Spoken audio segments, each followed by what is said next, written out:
Banswada town లిమిట్స్లో ఈ traffic regulation గురించి మానిటరింగ్ చేయడానికి స్వయంగా రావడం జరిగింది.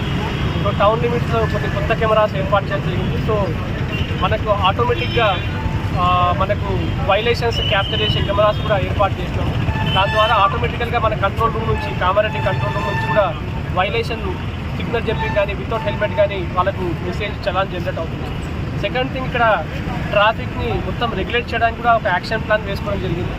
సో ఇప్పుడు ఇనీషియల్గా ఇప్పుడు ఒక 6 సిబ్బందితో కూడా ట్రాఫిక్ వింగ్ ఒకటి స్టార్ట్ చేసినాము. By end of this year దాన్ని 12 మందికి ఇంక్రీజ్ చేసుకొని by end of this year proper regulated traffic అయ్యే విధంగా ఇన్క్లూడ్ చేస్తాము. సో యాజ్ ఆఫ్ నో ఇందులో వర్క్ ప్రాసెస్ స్టార్ట్ అయింది. Maybe by end of this month ఇక్కడ ఇంకొంత బులాట్స్ తోటి కూడా కొంత ట్రాఫిక్ రెగ్యులేషన్ చేసే ఆస్కారం ఉంది. Thank you.